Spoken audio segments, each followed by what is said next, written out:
Hello प्यारे बच्चों, welcome back on my YouTube channel better explainer. और हम पढ़ रहे हैं यहाँ पे कक्षा 8 गणित। और आज हम लोग बात करने वाले यहाँ पे कक्षा 8 गणित के अध्याय 2, जिसका नाम है एक चर वाले रैखिक समीकरण। इसकी प्रश्नावली 1.2.1 को हम लोग सॉल्व करेंगे।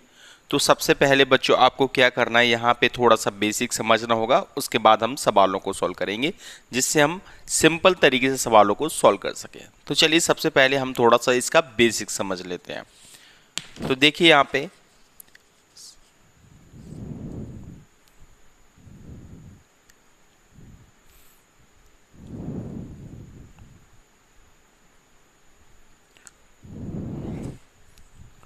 तो देखिए सबसे पहले हम लोग आते हैं यहाँ पे इस चैप्टर के बेसिक पे, यानी तो देखिए अब हम बात करते हैं यहाँ पे बेसिक की। अब देखो बेसिक क्या होता है, तो बेसिक से क्या हो जाता है, जो सवाल होते हैं वो बिल्कुल सिंपल हो जाते हैं। ठीक है, तो चलिए सबसे पहले हम लोग अपने चैप्टर के अकॉर्डिंग इसका बेसिक समझते हैं।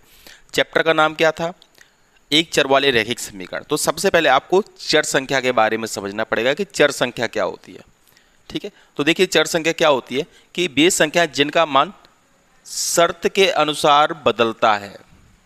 आपको ये बात याद रखनी, यानी कि ऐसी संख्या जिनका मान शर्त के अनुसार क्या होता है, बदलता रहता है, उन्हें हम क्या बोलते हैं, चर संख्या बोलते हैं। और चर संख्या को हम लोग ए बी सी डी या फिर कोई भी अक्षर हो सकता है जेड तक। ठीक है, यानी कि हम लोग यहाँ पे अंग्रेजी वर्णमाला का कोई भी अक्षर यहाँ पे हम क्या कर लेंगे, यूज कर लेंगे, उसको क्या बोलते हैं, चर संख्या। ठीक है, जैसे कि हम बात करते हैं यहाँ पे एक्स यूज कर लिया, ठीक है, वाई यूज कर लिया, जेड यूज कर लिया, पी यूज कर लिया, ये सब क्या होंगे, चर संख्या होंगी। पहली बात क्लियर। दूसरी क्या होती है, देखो अचर संख्या क्या होती है। तो अचर संख्या वे संख्या होती हैं, ठीक है, जिनका मान नहीं बदलता है, जिनका मान बदलता नहीं है, जिसके अनुसार जैसे हमको पता है ना 2 + 3 = क्या होता है, यहाँ पे 2 + 3 हमेशा क्या होता है, 5 होता है। कभी ऐसा हुआ है क्या 2 + 3 कभी 6 आया क्या, नहीं आया ना। हमेशा आपको 2 + 3 कितना मिलेगा, 5 मिलेगा। इसका मतलब ये है कि ये वाला मान कभी भी बदलता नहीं है, और जो नहीं बदलता उसे हम क्या बोलते हैं, अचर संख्या बोलते हैं। ठीक है, क्लियर बात समझ में आ गई। और इसको हम लोग अंकों से प्रदर्शित करते हैं। तो इसके उदाहरण क्या होंगे, तो इसके उदाहरण होंगे 1 2 3 4 5, ठीक है, 0 -1 -2 -3। आप कोई भी नंबर ले सकते हो, ठीक है। तो ध्यान रखना कोई भी संख्या,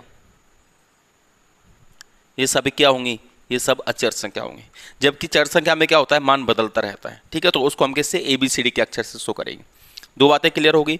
ठीक है, चर संख्या को किससे शो करेंगे बेटा, ABCD से।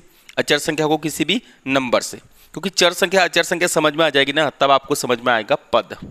ठीक है, अब ये पद क्या होता है, तो बच्चों ध्यान रखना, आपको ये जो पद बनता है ना, ये दो नंबर से मिलकर बनता है। एक होता है अचर संख्या और इनटू में चर संख्या।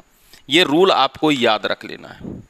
ठीक है, ये वाला रूल क्या, जब भी कोई पद बनेगा तो वो कैसे बनेगा, सबसे पहले कोई भी अचर संख्या आएगी। अचर संख्या आप अपने मन से ले लो, जैसे हमने अपने मन से 3 ले लिया, ठीक है, और यहाँ पे क्या लगाया, इनटू लगाया, और चर संख्या हमने क्या ले ली, यहाँ पे x ले ली। ठीक है, तो यहाँ पे पद क्या बन जाएगा, पद बन जाएगा 3 का इंटू एक्स में करेंगे तो क्या बन जाएगा, 3x। तो यहाँ पे ये 3x क्या हो गया, एक पद हो गया। समझ में आ गया। ठीक है, तो इसको बोलते हैं, ये जो अचर संख्या है, ये अचर संख्या है ना, ये वाली अभी मैंने बताया था ना, हमेशा जब भी आप कोई पद लिखोगे सबसे पहले क्या लिखोगे, अचर संख्या। ठीक है, ये अचर संख्या जो होती है ना, इसको गुणांक बोलते हैं। आपको याद रखना है, अचर संख्या को क्या बोला जाता है, गुणांक बोला जाता है, ध्यान रखना आप लोग। ठीक है, और ये जो चर संख्या है, ठीक है, इसको तो क्या बोलते हैं, चर संख्या बोलते हैं।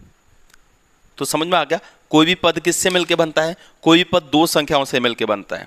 कोई भी पद दो संख्याओं से मिलकर बनता है, किससे, एक अचर संख्या से और एक किससे, चर संख्या से।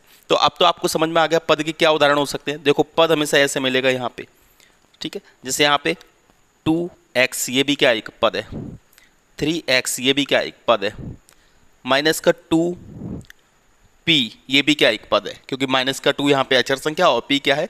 कभी भी आप इसको इस तरीके से नहीं लिखोगे p × 2, यानी कि पहले आपको कभी भी चर संख्या को नहीं लिखना है, ये बात आपको याद रखनी है। पहले चर संख्या को नहीं लिखना है, बाद में लिखना है। ठीक है, ये बात क्लियर हो गई। 3x, ये भी क्या हो गया, ठीक है, चर संख्या हो गई। माइनस का 4x, ये भी क्या है, चर संख्या। 2t, ये भी क्या है, एक चर संख्या। ठीक है, और ये सब क्या कहलाते हैं, इन सब को हम क्या बोलते हैं यहाँ पे, पद बोलते हैं। आ गया समझ में। x भी क्या है, यहाँ पे पद है, इसके इंटू में कुछ नहीं है तो क्या होता है, 1 होता है, आपको याद रखना है। ठीक है, तो इन सबको क्या बोलते हैं हम लोग, पद बोलते हैं। पद क्लियर हो गया। अब आते हैं हम लोग यहाँ पे बीजीय व्यंजक पर। देखो मैं आपको 1 बाय 1 समझा रहा हूँ जिससे आपको ये क्वेश्चन बिल्कुल ईजी लगे। ठीक है, इसीलिए थोड़ा मैं क्या करता हूँ यहाँ पे समय लेता हूँ, डायरेक्ट प्रश्नावली नहीं कराता। अब बीजीय व्यंजक क्या होता है, आपको पता है ये सब क्या है, ये सब पद है ना। तो हम क्या करेंगे, जैसे 2x है, ठीक है, और यहाँ पे प्लस करके क्या कर दिया, 1 कर दिया। ठीक है, तो ये क्या बन गया यहाँ पे, ये बन गया यहाँ पे बीजीय व्यंजक। इसको ही बीजीय व्यंजक बोलते हैं। बीजीय व्यंजक समझ में आ गया। जब हम क्या करते हैं, दो पदों को प्लस माइनस इनटू से क्या कर देते हैं, जोड़ देते हैं या घटा देते हैं, तो क्या बन जाता है यहाँ पे, बीजीय व्यंजक बन जाता है। ठीक है, जैसे यहाँ पे क्या होगा, देखो एक और बीजीय व्यंजक लिखें, बीजीय व्यंजक लिख रहा हूँ, ये लो एक और, कुछ भी अपने मन से लिख सकते हैं, x+1, ये भी क्या है, एक बीजीय व्यंजक है। ठीक है, और लिख देते हैं 4x+2, ये भी क्या है, एक बीजीय व्यंजक है। ठीक है, और लिखें 9x-3, कुछ भी आ सकता है, प्लस माइनस। ठीक है, ये भी क्या है, एक बीजीय व्यंजक है। 3x+5, ये भी क्या है, एक बीजीय व्यंजक। समझ में आ गया। तो जब हम पदों को क्या कर देते हैं, प्लस माइनस से जोड़ते या घटाते हैं, तो जो नया नंबर मिलता है ना इस तरीके से, उसको क्या बोलते हैं हम लोग, बीजीय व्यंजक बोलते हैं। क्लियर हो गया क्या होता है बीजीय व्यंजक। ठीक है, बीजीय व्यंजक क्लियर हो गया। तो अब आते हैं हम लोग यहाँ पे समीकरण पे। ठीक है, तो यहाँ पे क्या होता है, एक चर वाले समीकरण का मतलब यही होता है बच्चों। एक चर वाले समीकरण का मतलब क्या होता है, आपको ध्यान रखना है। इसमें क्या होगा, सिर्फ एक ही चर यूज होगा। जैसे 2x है ना, तो इसके अंदर x ही यूज होगा, y यूज नहीं होगा। ठीक है, +3, ठीक है, बराबर कितना है, 4। समझ में आ गया। इसको बोलेंगे एक चर वाला समीकरण। आगे समझ में आपको। ठीक है, ये एक चर वाला समीकरण है। वहीं पे अगर हम बात करें यहाँ पे 2x + 4y = 9, क्या ये एक चर वाला समीकरण है। तो आपको पता है यहाँ पे देखो, यहाँ पे क्या है, देखो यहाँ पे देखिए आप लोग, x भी यूज हुआ है और क्या यूज हुआ है, y भी यूज हुआ है। यानी कि इसमें कितने चर हो गए। तो यहाँ पे अगर हम चर की बात करें तो चर कितने हो गए, यहाँ पे x भी हो गया और क्या हो गया, y। तो यहाँ पे 2 चर हो गए। कितने चर यूज कर लिए हमने, 2 चर यूज कर लिए। और जब 2 चर यूज कर लेते हैं ना, तो हम उसको एक चर का समीकरण नहीं बोलेंगे। ठीक है, तो एक चर का समीकरण कौन सा है, ये वाला। देखो इसके अंदर सिर्फ क्या यूज हो रहा है, इसके अंदर सिर्फ x यूज हो रहा है। दैट मीन्स क्या है, ये एक चर वाला समीकरण है। ठीक है, एक चर वाला समीकरण समझ में आ गया, जिसमें एक ही चर होगा। जैसे अगर हम बात करें यहाँ पे 2p-2, ठीक है, = 4। अब यहाँ पे देखो ये कौन सा समीकरण है, इसमें चर संख्या देखो आप, इसमें चर संख्या सिर्फ क्या है, p है कि नहीं, सिर्फ p चर संख्या है। इसके अलावा कोई और है क्या, देखिए आप लोग। ये तो अचर संख्या होती है, नंबर्स क्या होते हैं, अचर संख्या। तो ये क्या है, p चर संख्या एक ही है ना। इसका मतलब क्या हो गया, ये हो गया एक चर वाला समीकरण। ये क्या हो गया, यहाँ पे एक चर वाला समीकरण हो गया। क्लियर हो गया। अब देखो एक चर वाले समीकरण को सॉल्व करने का तरीका क्या है। तो आपको कुछ चिन्ह रूल पता होना चाहिए बच्चों, ये लास्ट में आपको समझा रहा हूँ। ठीक है, उसके बाद हम सवालों को करेंगे। चिन्ह रूल क्या होते हैं, जब भी आप कोई समीकरण सॉल्व करोगे तो चिन्ह कैसे बदलेंगे। तो यहाँ पे आपको इक्वल टू रूल याद रखना बेटा, इक्वल टू रूल बोलते हैं इसको। ठीक है, इक्वल टू रूल क्या होता है, जब भी कोई संख्या बराबर के इस साइड जाएगी, जैसे अगर कोई नंबर प्लस है, ठीक है, तो उधर जाएगा तो क्या बनेगा, माइनस बनेगा। अगर माइनस का है और बराबर के उस साइड जाएगा तो क्या बनेगा, प्लस बनेगा। अगर कोई संख्या गुणा वाली है और बराबर के इस साइड जाएगी तो क्या बनेगी, डिवाइड बनेगी। याद रखना इस बात को। ठीक है, अगर कोई संख्या डिवाइड की है और बराबर के इस साइड जाएगी तो क्या बनेगी, गुणा बनेगी। ये बात आपको याद रखनी है। चारों बहुत ज़्यादा इंपॉर्टेंट है, ये चारों रूल आपको इस समीकरण में काम करने हैं। ठीक है, तो ये रूल आपको बच्चों याद रखना है। ये वाला रूल अगर आप याद रख लोगे तो इसके जो सवाल है ना, वो बिल्कुल आसानी से आप लोग कर लोगे। ठीक है, तो ध्यान रखना, अगर प्लस वाली संख्या इस साइड जाएगी तो क्या बनेगी, माइनस बनेगी। और माइनस वाली इस साइड जाएगी तो क्या बनेगी, प्लस बनेगी। इनटू होगा तो क्या बनेगा, डिवाइड बनेगा। और डिवाइड होगा तो क्या बनेगा, इनटू बनेगा। अब कुछ सवाल करते हैं जिससे आपको क्लियर हो जाए। ठीक है, इसको साथ में रखते हैं।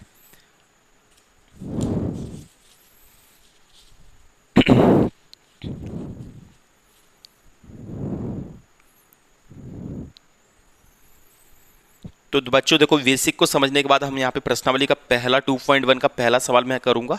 ठीक है, उसको ध्यान से आपको देखना है किस तरीके से हम लोग यहाँ पे सवाल को सॉल्व कर रहे हैं। ठीक है, रूल आपको याद रखना है, मैंने बताया सारे रूल इसके अंदर मेन है। ठीक है, तो कैसे करेंगे, देखो सबसे पहले यहाँ पे देखो सॉल्यूशन है, तो सवाल को लिख लेंगे। पहला सवाल हम लोग सॉल्व कर रहे हैं यहाँ पे 2.1 का। सवाल को सबसे पहले लिख लेना है। 3x बराबर कितना है 2x प्लस कितना है 18, लिख लिया। अब क्या करना है बच्चों, ध्यान रखना, इसको क्या बोलते हैं लेफ्ट साइड बोलते हैं और इस पूरी साइड को क्या बोलते हैं राइट साइड बोलते हैं, बराबर किस साइड को। ठीक है, तो क्या करना है आपको, जैसे यहाँ पे वेरिएबल कौन है, चर संख्या कौन सी x, तो x के पास आपको x को पहुंचाना है। ठीक है, तो यहाँ पे देखो 3x, अब ध्यान से सुनना इसको, देखो ये 3x है, अब ये 2x जो है ना, ये वाला 2x ये बराबर से इस साइड आएगा, बराबर किस साइड आएगा कि नहीं 3x इस साइड। तो जब भी बराबर किस साइड आएगा तो देखो 2x जो है वो इधर का है प्लस का, और ये इधर आएगा तो काय का हो जाएगा माइनस का। तो ये क्या बन गया यहाँ पे माइनस का 2x। ठीक है, इधर कौन बचेगा, बराबर किस साइड सिर्फ क्या बचा है 18 बचा है। ठीक है, ध्यान से सुनना, देखो 3x है ना, तो 2x भी इधर ही आ जाएगा। आपको हमेशा x को किधर रखना है, इधर की ओर रखना है लेफ्ट साइड में, और नंबर्स को किधर पहुंचाना है, इधर की ओर। ठीक है, तो यहाँ पे 3x में से 2x गए, 3x में से 2x जाएंगे तो क्या बचेगा x बचेगा, x बराबर कितना आ जाएगा 18 आ जाएगा, और ये हो गया आपका उत्तर। इस तरीके से सवाल को सॉल्व करना है। क्लियर, समझ में आया। ठीक है, अगला क्वेश्चन देखिए, इस वाले क्वेश्चन को करते हैं, इसका दूसरा क्वेश्चन है, इसको सॉल्व करते हैं। तो देखो यहाँ पे सॉल्यूशन लिखता हूँ मैं फिर से दूसरे क्वेश्चन के लिए। क्या करना है इसके अंदर आपको पता होगा, देखो 5t माइनस का 3 इक्वल टू 3t माइनस का 5। सबसे पहला काम क्या है, देखो सबसे पहला काम ये है कि यहाँ पे देखो इसमें चर संख्या कौन सी है 5t है कि नहीं, इसमें कौन सी है 3t है ना, तो इन दोनों को आपको एक साइड करना है, इधर की ओर, इधर की ओर लेके आना, ध्यान रखना। ठीक है, तो देखो मैं किधर की ओर लेके आ रहा हूँ उस पर ध्यान देना आप लोग। जैसे इधर 5t है ना, ये तो इधर ही है, इस 3t को इधर की ओर लेके आना है, इधर की ओर। समझ में आया आप लोग को, इधर की ओर लेके आएंगे तो क्या हो जाएगा, देखो ये बराबर की साइड कूद रहा है ना, और मैंने क्या बताया था, अगर कोई भी नंबर बराबर के साइड कूदता है, ठीक है, तो आपको पता है प्लस इधर की ओर कूदेगा तो क्या बनेगा माइनस बनेगा कि नहीं। देखो इधर से इधर की ओर जाएगा, प्लस इधर जाएगा तो क्या बनेगा माइनस बनेगा, तो यहाँ पे क्या बन जाएगा, ये माइनस बन जाएगा, माइनस का 3t। बस रूल आपको याद रखना चाहिए ये वाला, प्लस बराबर किस साइड जाएगा तो माइनस बनेगा, माइनस इस साइड जाएगा तो क्या बनेगा प्लस बनेगा, गुणा इस साइड जाएगा तो क्या बनेगा डिवाइड बनेगा, और डिवाइड इस साइड जाएगा तो क्या बनेगा मल्टीप्लाई बनेगा, उल्टा रहता है बिल्कुल। ठीक है, 3t, और इधर कौन बचा, इधर माइनस का 5 बचा। अब ये माइनस का 3 है ना, वो इधर जाएगा, क्यों जाएगा, क्योंकि नंबर के पास नंबर जाता है, तो -3 है ये इधर जाएगा तो क्या बन जाएगा, ये प्लस का 3 बन जाएगा, बन गया। अब यहाँ पे इसको सॉल्व करो, देखो 5t में से 5t में से 3t चले गए तो कितने t बचेंगे, 2t बचेंगे कि नहीं। ठीक है, बराबर यहाँ माइनस का और ये किसका है प्लस का, तो घटेंगे, और कौन से वाले में से हमेशा बड़े नंबर में से घटाएंगे, तो माइनस के 5 माइनस वाले में से घटाना है तो चिन्ह किसका आएगा माइनस, हमेशा बड़े बड़े नंबर में से घटाना है, घटाने के समय है। 5 में से 3 गए कितने आ जाएंगे, यहाँ पे 2 आ जाएंगे। ठीक है, और t बराबर कितना हो जाएगा माइनस का 2, और यहाँ पे देखो बच्चों, यहाँ पे ध्यान देना, हम क्या कर रहे हैं सिर्फ इस नंबर को पहुँचा रहे हैं सिर्फ। ठीक है, तो ध्यान रखना जब भी आपके पास इस तरीके से दोनों पूरा पद होता है उसमें से आधा नंबर जाए, यानी कि सिर्फ ये हिस्सा जाए, तो वो हमेशा बटे में जाएगा बराबर के साइड, तो बटे में क्या हो जाएगा 2, 2 एकम 2, आपका आंसर कितना आ जाएगा यहाँ पे t इक्वल टू आ गया माइनस का 1, और ये हो गया आपका आंसर, t इक्वल टू -1 क्या हो गया यहाँ पे आपका आंसर हो गया। समझ में आया आपको क्या करना है। ठीक है, तो t वाले या फिर वेरिएबल वाले नंबर आपको इधर पहुँचाने हैं। ठीक है, क्लियर हो गया। अगले क्वेश्चन को सॉल्व करते हैं।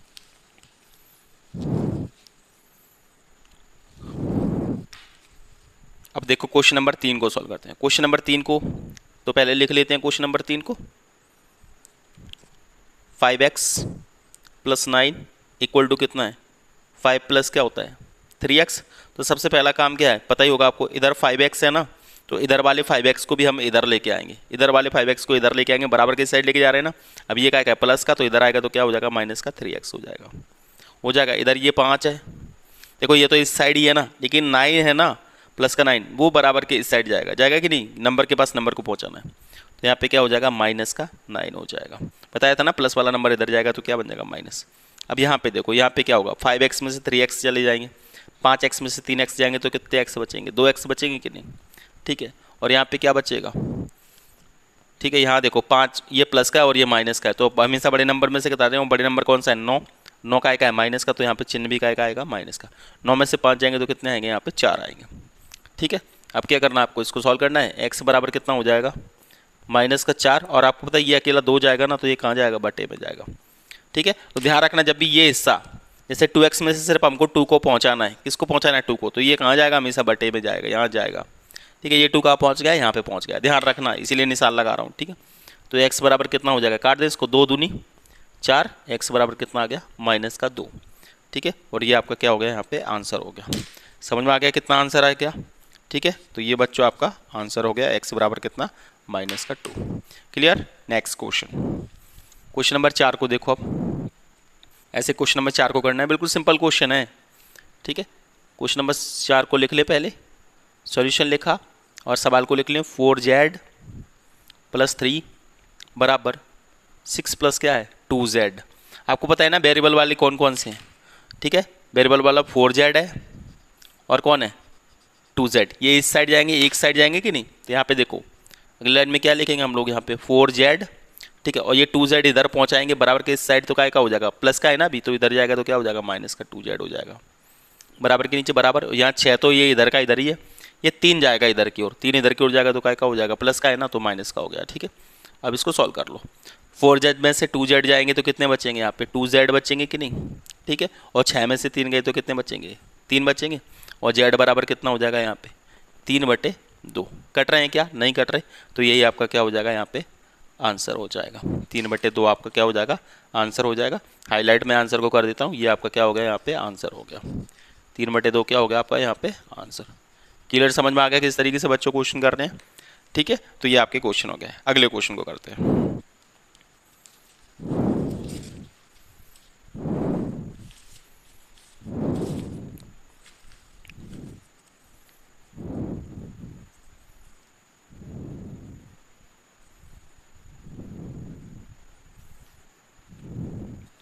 अब देखो अगला क्वेश्चन हमारा क्या, क्वेश्चन नंबर 5 देखिए।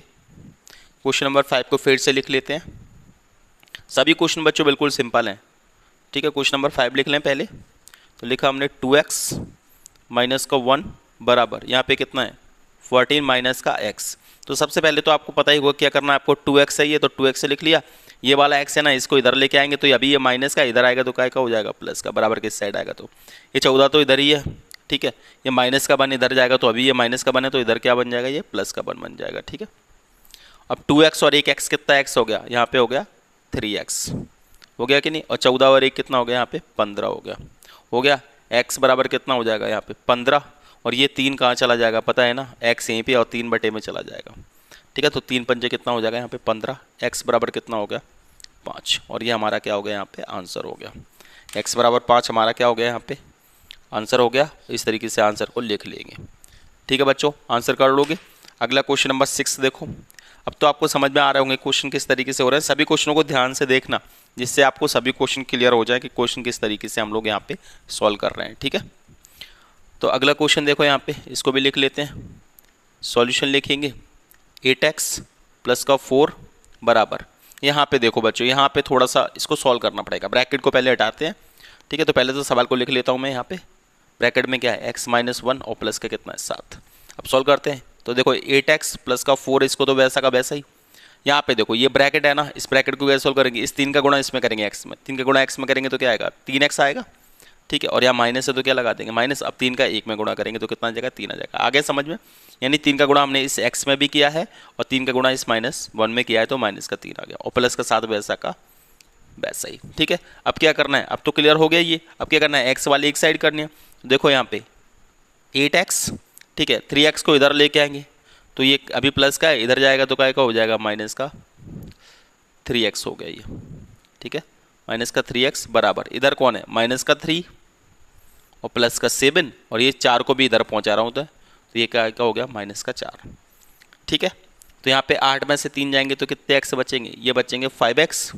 और यहाँ पे देखो आप, यहाँ पे 7 अकेला ये रहा, ठीक है। और ये माइनस का 4 और माइनस का 3 कितना हो गया यहाँ पे माइनस का 7 हो गया। तो 5x बराबर कितना हो जाएगा, आपको पता है 7 में से 7 गए तो क्या बचेगा 0 बचेगा।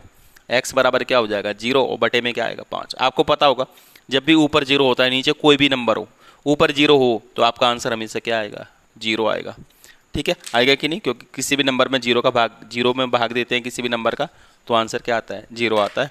और ये हमारा यहाँ पे आंसर हो गया। तो इस तरीके से हम लोग क्वेश्चन को क्या, क्वेश्चन नंबर 7 देखिए। क्वेश्चन नंबर 7 में क्या करना है, देखिए यहाँ पे x बराबर, पहले सवाल को लिखना जरूरी है, ठीक है। तो x बराबर कितना है, यहाँ पे x बराबर है 4/5, ठीक है। और यहाँ पे x + 10। तो देखो बच्चों, इसको सॉल्व कैसे करेंगे, आपको पता है ये बटे वाला नंबर है ना, ये बटे वाले नंबर को आपको इधर पहुंचाना है। ठीक है, समझ में आया कुछ? ठीक है, तो क्या करना है यहाँ पे, सबसे पहले हम क्या कर लेते हैं, इसको सॉल्व कर लेते हैं। ठीक है, कैसे करेंगे, इस वाले नंबर का इसको यहाँ पहुँचाओ, तो आपको पता है बटे वाला नंबर बराबर किस साइड जाएगा, तो गुणा बनेगा कि नहीं, रूल में पढ़ाया था कि नहीं, मैंने रूल पढ़ाया था यहाँ पे, ध्यान से देखना। अगर यहाँ पे बटे भाग है वो उधर जाके क्या बनेगा, गुणा बनेगा। तो आपको पता है बटे का मतलब क्या होता है, भाग होता है। तो 5 को मैं इधर पहुँचा रहा हूँ। ठीक है, तो 5 को अगर इधर पहुँचाएंगे तो यहाँ पे क्या बन जाएगा, यहाँ पे बन जाएगा बच्चों 5x। ठीक है, 4 यहीं का यहीं रहने दो, 4x + 10। अब ये पहले जैसा सवाल बन गया कि नहीं? अब तो कुछ नहीं करना है, यहाँ पे एक काम और करना है, 5x, इस ब्रैकेट को सॉल्व करना है। ब्रैकेट को सॉल्व करें, 4 का x में गुणा करेंगे तो कितना हो जाएगा, 4x + 4 का 10 में गुणा करो, कितना हो जाएगा, 40 हो जाएगा। 4 40, क्लियर। अब क्या करेंगे, x एक साइड कर लो, तो 5x और ये 4x इधर लेके आओ, तो माइनस का कितना हो जाएगा, 4x, इधर कौन बचेगा, सिर्फ 40 बचेगा। ठीक है, और 5x में से 4x जाएंगे तो क्या बचेगा, सिर्फ x बचेगा, और x बराबर कितना आ जाएगा, 40। ये हमारा क्या हो गया, यहाँ पे आंसर हो गया। क्लियर, समझ में आया क्या करना है? ठीक है, तो ये बटे वाली संख्या को कहाँ पहुँचाते हैं हमेशा, जैसे ये बटे वाली संख्या थी ना, इसको हमने कहाँ पहुँचा दिया, यहाँ। ठीक है, सॉल्व करने के लिए। क्लियर हो गया। अब 8वें क्वेश्चन को सॉल्व करते हैं। 8वां क्वेश्चन सॉल्व करते हैं। अब देखो 8वें क्वेश्चन को, 8वां क्वेश्चन कितना है, देखो 8वां क्वेश्चन हमारा 2x/3 प्लस का 1 और कितना है 7x अपॉन में कितना है 15 प्लस का 3, यही है ना। तो बच्चों क्या करना है, इस वाले में देखो x वाले नंबर है ना, जैसे x वाला ये है और x वाला ये, इन दोनों को एक जैसा कर लो पहले, यानी एक साइड कर लो। तो देखो 2x/3 तो इधर ही है, और इसको इधर लेके आएंगे तो क्या हो जाएगा, माइनस का होगा कि नहीं, क्योंकि ये अभी प्लस का है। तो माइनस का 7x अपॉन में कितना है 15 बराबर यहाँ पे कितना है 3। ठीक है, एक को इधर पहुंचाएंगे तो क्या का बन जाएगा, माइनस का बन जाएगा। पहला काम समझ में आ गया। पहले काम में हमने क्या किया, एक्स वाले एक साइड कर लिया और बिना एक्स वाले एक साइड कर ली। ये काम आपको हर बार करना है। तो अब इसको सॉल्व करेंगे। आपको पता है ये एक भिन्न और भिन्न का जोड़ कैसे होता है, 3 और 15 का एलसीएम लो। 3 और 15 का क्या करना है, एलसीएम लेना है। एलसीएम आता है कि नहीं लेना, 3 और 15 का एलसीएम कैसे लेंगे, क्लियर है कि नहीं। देखो 3 और 15 का एलसीएम कैसे लेते हैं, 3 और 15 का एलसीएम लेंगे तो कितना आएगा, देखो 3 एकम 3 और 3 पंचे 15 और 5 एकम 5। तो एलसीएम कितना आ जाएगा हमारा, यहाँ पे एलसीएम आ जाएगा 3 × 5 बराबर कितना आ जाएगा 15। आपको पता होगा जब भी हम फ्रैक्शन सॉल्व करते हैं और नीचे के नंबर एक जैसे नहीं होते तो क्या करते हैं, एलसीएम लेते हैं कि नहीं। तो यहाँ पे एलसीएम लिया तो कितना आ गया 15 आ गया। भिन्न सॉल्व करनी तो आती होगी, ठीक है, नहीं आती तो सीख लो।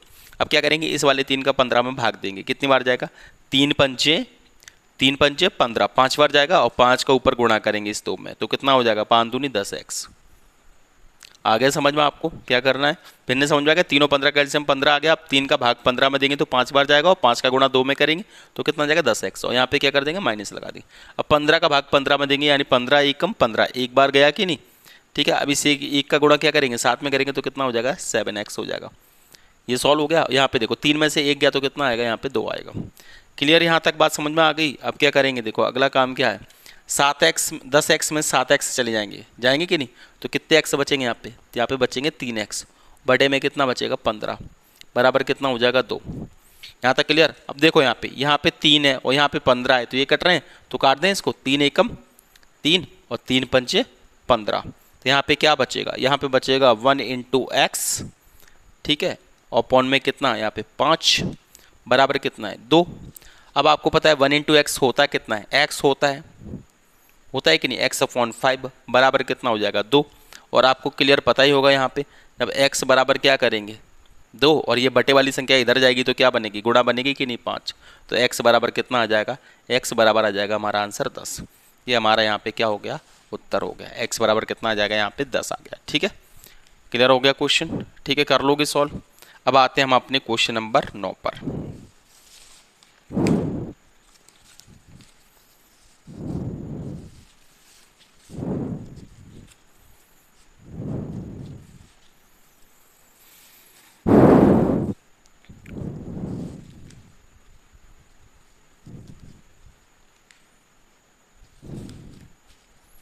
देखो बच्चों क्वेश्चन नंबर 9 कैसे सॉल्व करेंगे। क्वेश्चन नंबर 9 को सॉल्व करने के लिए पहले क्वेश्चन को लिख लेते हैं।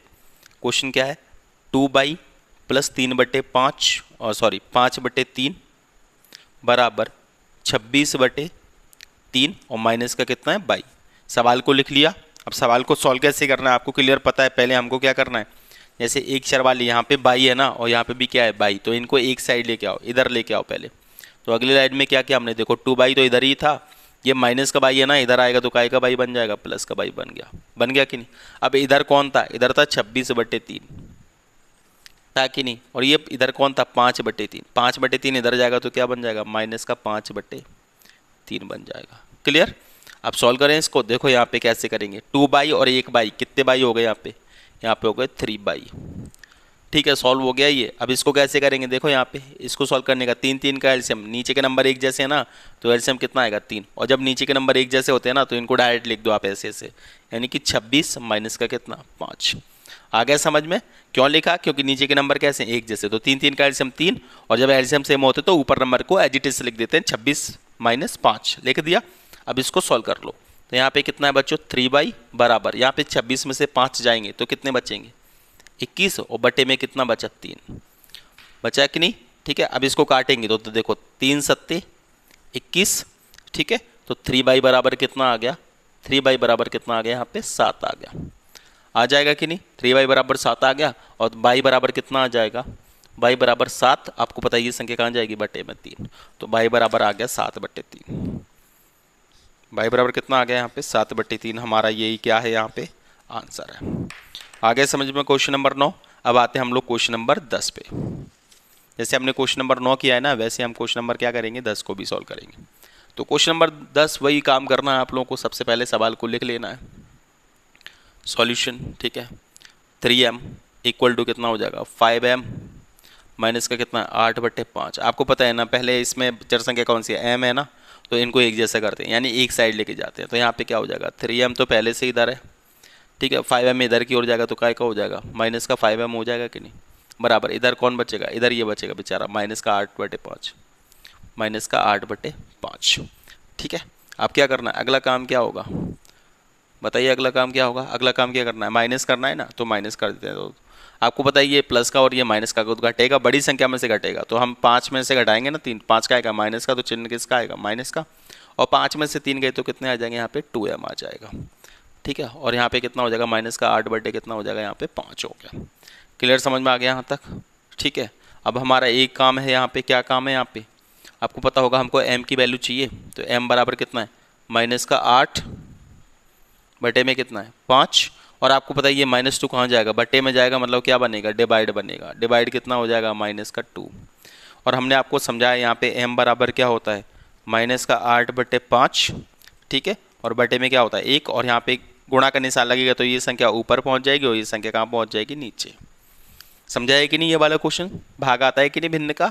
ठीक है, तो भाग भिन्न का इसी तरीके, जब भी ये बटे वाला नंबर हो और बटे में पहुंचाना हो तो आपको डिवाइड लगा के क्या है उस नंबर को लिख देना है, और बटे में अगर बटे वाला नंबर है तो ठीक है, बटे वाला नहीं है तो बटे में क्या लगा दो 1 लगा दो। ठीक है, और जब भाग है वो गुणा बनेगा तो ये संख्या ऊपर पहुंच जाएगी और ये संख्या नीचे पहुंच जाएगी। अब देखो माइनस से माइनस क्या हो गया कट गया, और 2 चौके कितना हो गया यहाँ पे 8, अब तो नहीं कट रहा, तो m बराबर कितना हो गया, m बराबर हो गया 4/5। यह हमारा लास्ट आंसर था क्वेश्चन नंबर 10 का। ठीक है, तो इस तरीके से हमने बच्चों यहाँ पे प्रश्नावली 2.1 को बहुत ही सरल तरीके से हल करने की कोशिश की है। आई होप आप लोगों को ये वीडियो पसंद आया होगा। अगर आपको ये वीडियो पसंद आ गया है तो प्लीज़ वीडियो को लाइक कर दीजिए, चैनल पे नए हो चैनल को सब्सक्राइब कर दीजिए। मिलते हैं इसी तरीके के एक नई वीडियो के साथ, तब तक के लिए जय हिंद, वंदे मातरम।